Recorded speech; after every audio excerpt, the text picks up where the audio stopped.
দর্শক, ফিলিস্তিন ইস্যুতে কথা বলতে সরাসরি যুক্ত হচ্ছেন জাহাঙ্গীরনগর বিশ্ববিদ্যালয়ের ইতিহাস বিভাগের অধ্যাপক ডক্টর মোহাম্মদ মুজাহিদুল ইসলাম। ডক্টর মুজাহিদুল ইসলাম, স্বাগত জানাচ্ছি, অনেক ধন্যবাদ। প্রতিবেদনের ভাষা শুনছিলেন নিশ্চয়ই, সেখানে সুস্পষ্ট যে বলা আছে যে 1948-এর 14ই মে যে ইসরায়েলের যাত্রা শুরু, এর পরের দিন আরব অধিবাসীদের উপরে এক মহা বিপর্যয় নেমে আসে। বলা হচ্ছে এটা আল নাকবা। গত 1.5 বছরে যে জাতিগত নিধনে নেমেছে ইসরায়েল, আল নাকবার সেই পুনরাবৃত্তি ঘটছে নাকি সেটা আল নাকবার চূড়ান্ত রূপ বলে আপনি মনে করেন? আমি মনে করি এটা পুনরাবৃত্তি না, এটা বরং চূড়ান্ত রূপ। কেন বলছি? কারণটা হচ্ছে যে 1948 সালে যেটা শুরু হয়েছিল সেটা ছিল মাত্র শুরু, আর আজকে আমরা যেটা দেখছি সেটা হচ্ছে এটা শেষ করার একটা প্রক্রিয়া, অর্থাৎ ইসরায়েলের দিক থেকে। কারণ 1948 সালে ইসরায়েলের লক্ষ্য ছিল সেখানে একটি ইসরায়েলি রাষ্ট্র প্রতিষ্ঠা করা এবং সেই রাষ্ট্র প্রতিষ্ঠা করার মধ্য দিয়ে নিজেদের জন্য একটি রাষ্ট্র তৈরি করা। আর আজকে আমরা যেটা দেখছি সেটা হচ্ছে যে প্যালেস্টাইনের অর্থাৎ ফিলিস্তিনের জনগণকে নিশ্চিহ্ন করে দিয়ে ফিলিস্তিনের যে ভূখণ্ডটা ছিল সেটাকে নিশ্চিহ্ন করে দেওয়ার একটা প্রক্রিয়া শুরু হয়েছে। এবং আপনাদের প্রতিবেদনে যেটা বলছিলেন যথার্থই বলছিলেন যে প্রক্রিয়ায় চলছে ব্যাপারটা। আপাত দৃষ্টিতে মনে হচ্ছে যে আরো 2 দশক পরে হয়তোবা যে এই পুরো অঞ্চলটাই একটা ইতিহাস হয়ে থাকবে। ফিলিস্তিন বলে যে একটা রাষ্ট্র ছিল, একটা অঞ্চল ছিল, সেটা সম্ভবত আর থাকছে না। যে প্রক্রিয়া আমরা দেখছি যে গণহত্যা করা হচ্ছে, যে প্রক্রিয়া আমরা দেখছি যে রাষ্ট্রীয় অঞ্চল, বিভিন্ন যে রাষ্ট্রীয় অঞ্চলগুলো আছে সেগুলোকে দখল করা হচ্ছে। অর্থাৎ শুরুর দিকে যে 2টি রাষ্ট্রের উদ্দেশ্যকে নিয়ে পশ্চিমা রাষ্ট্র ইসরায়েলকে সমর্থন করেছিল, এখন মনে হচ্ছে যে ইসরায়েল নামক কেবলমাত্র একটি রাষ্ট্র এখানে থাকবে এবং অন্য একটি রাষ্ট্রের অর্থাৎ ফিলিস্তিনের কোনো চিহ্ন এখানে থাকবে না, ফিলিস্তিনি জনগণের কোনো অবস্থান এখানে থাকবে না। সেই একটা লক্ষ্যকে সামনে রেখেই সম্ভবত এখন তারা কাজ শুরু করেছে। ফলে আমি মনে করি যে আসলে 1948 সালে যেটা শুরু হয়েছিল, আজকের পরিস্থিতি হচ্ছে সেই শুরুটাকে চূড়ান্ত রূপ দিয়ে ফিলিস্তিনিদেরকে এই অঞ্চল থেকে পরিপূর্ণভাবে সরিয়ে ফেলা এবং তাদেরকে হত্যা করে এবং এই অঞ্চলকে দখল করে নিয়ে একক ইসরায়েল রাষ্ট্র প্রতিষ্ঠা করার একটা বাসনা। কিন্তু এই ইসরায়েলকে কেউ নিয়ন্ত্রণ করতে পারছে না, যেন একেবারেই লাগামহীন ঘোড়া। ইতিহাস ঘাটলে যেটা দেখা যাচ্ছে যে 3টা আরব ইসরায়েল যুদ্ধ দেখেছে, যেখানে আরব দেশগুলোর পরাজয়, সেই আরব দেশগুলোর যে 3টা যুদ্ধেই পরাজয়, সেটা কি ইসরায়েলকে আরো বেপরোয়া করে তুলেছে? আপনি কি মনে করেন?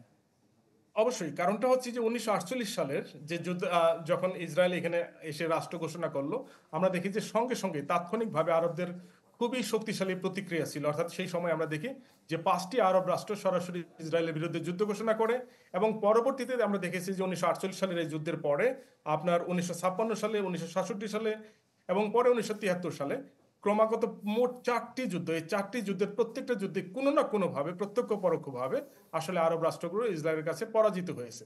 এবং এই যে আরব রাষ্ট্রগুলো তাদের সম্মিলিত প্রয়াসকে মানে বাতিল করে দিয়ে সম্মিলিত প্রয়াস বা চেষ্টাটাকে তুচ্ছ তাচ্ছিল্য করে ইসরায়েল এখানে দাপটের সঙ্গে টিকে থেকেছে। এবং সেই পরিস্থিতিতে আমরা দেখি যে বর্তমানে এমন একটা অবস্থা দাঁড়িয়েছে যে ইসরায়েল রাষ্ট্র আসলে এই অঞ্চলের কোনো রাষ্ট্রকে আর পরোয়া করছে না। এর 2টা বিষয় আছে। একটা বিষয় হচ্ছে যে আমি প্রধানত বলছি যে আরব রাষ্ট্রগুলো পরাজিত হয়েছে। তারপরে আমরা যদি দেখি 1948 সাল থেকে 73 সাল পর্যন্ত আরব রাষ্ট্রগুলোর মধ্যে যে সংহতি ছিল, যে শক্তি ছিল, সেই সংহতি, সেই শক্তি কোনোটাই আজকে আর অবশিষ্ট নাই। ওই যে আমরা বলছি যে শুরুতে যে 5টি রাষ্ট্র, আরব রাষ্ট্র অর্থাৎ মিশর, ইরাক, লেবানন, জর্ডান, সিরিয়া, এর মধ্যে অন্তত যে ইরাক এবং সিরিয়া নামক যে 2টি রাষ্ট্র, আসলে সেই 2টি রাষ্ট্র মোটামুটি ভাবে বলা যায় এখন আর এক্সিস্টই করে না, খুবই দুর্বল রাষ্ট্র হিসেবে তারা প্রতিষ্ঠিত। এই পরিস্থিতিতে ইসরায়েলের প্রতিপক্ষ বলে আরবদের মধ্যে কোনো শক্তি আর অবশিষ্ট নেই। আমরা জানি যে এর মধ্যে মিশরও নানান ভাবে বিভিন্ন চুক্তি করে ইসরায়েলের সঙ্গে একটা সহাবস্থানের নীতি গ্রহণ করেছে, যে কারণে আমরা দেখছি যে আসলে আরবদের আর সেই অবস্থান নেই। অবস্থান না থাকার এবং কারণে সেই সাথে সাথে ডক্টর মুজাহিদুল ইসলাম, যে পশ্চিমা বিশ্বের যে দ্বিচারিতা, সেটা নিয়েও অনেক প্রসঙ্গ এসছে এবং সেই সাথে সাথে সমালোচনা রয়েছে। আপনি আমাদের সাথে থাকুন, এই প্রসঙ্গেও আসতে চাই যে এই যে পশ্চিমা বিশ্বের যে দ্বিচারিতা, সেটা নিয়ে যথেষ্ট সমালোচনা আপনারা ইতিমধ্যে দেখেছেন, ঠিক যেন দানবের বায়নায় আয়না কিনে দেয়া। ঢালাইয়ের সেরা প্রিমিয়ার সিমেন্ট। অধ্যাপক ডক্টর মোহাম্মদ মুজাহিদুল ইসলাম আমাদের সাথে রয়েছেন, চলে যাব তার কাছে আরও একবার। এই যে মানবতা বা মানবিক অধিকার নিয়ে যে এত কথা, এত বয়ানবাজি বলা হয়, যে বিশেষ করে বড় বড় রাষ্ট্রগুলোর, সে ইতিহাস বিবেচনায় ফিলিস্তিনবাসী কি কখনো আশ্বস্ত হতে পেরেছিল? না, আসলে ফিলিস্তিনবাসী কখনো আশ্বস্ত হতে পারে নাই। মানবাধিকারের যে কথাগুলো আমরা শুনি সবসময়, সেটা সারা পৃথিবীর জন্য যেভাবে প্রযোজ্য, ইসরায়েলের জন্য এবং ফিলিস্তিনের জন্য আসলে সেটা সেভাবে প্রযোজ্য নয়। আমরা যদি ইতিহাসটা দেখি 1948 সাল থেকে, তাহলে সেটাই আমি বলবো। কারণটা হচ্ছে যে একেবারে শুরু থেকেই যে আন্তর্জাতিক যে মানবাধিকারের যে বিষয়টা, এটার দেখভালের দায়িত্বটা অনেকটাই পশ্চিমা রাষ্ট্রগুলোর উপরে, পশ্চিমা রাষ্ট্রের মধ্যেই আছে এর নিয়ন্ত্রণ। আপনারা দেখাচ্ছিলেন যে জাতিসংঘের কথা, আমরা যদি জানি যে জাতিসংঘে সবসময় ভেটো পাওয়ার আছে, ফলে মার্কিন যুক্তরাষ্ট্র, ব্রিটেন, ফ্রান্স, জার্মানি, এদের যে কোনো একটি রাষ্ট্র যদি ভেটো পাওয়ার ব্যবহার করে, তাহলে ইসরায়েল তার ইচ্ছা মতো যা খুশি তাই করতে পারে, ইসরায়েলের বিরুদ্ধে কোনো ব্যবস্থা গ্রহণ করা যায় না।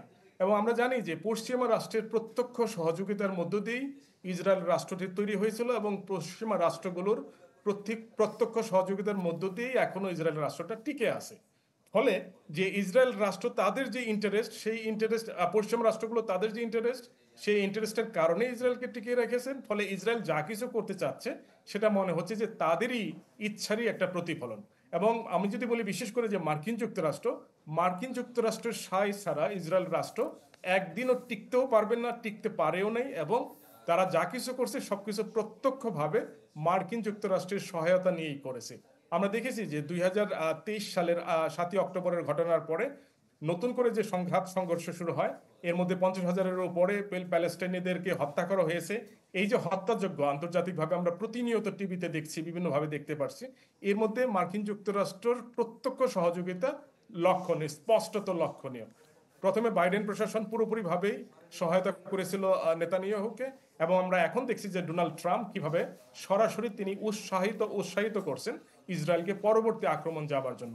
এটা যেন মার্কিন প্রশাসনের মধ্যে অনেকটা কম্পিটিশনের ব্যাপার, যে কোন সরকার ইসরায়েলকে এই ধরনের অপকর্ম, হত্যাযজ্ঞ পরিচালনা করার ক্ষেত্রে কতটা সহায়তা করতে পারে। জি, ডক্টর মোজাহিদুল ইসলাম, জি।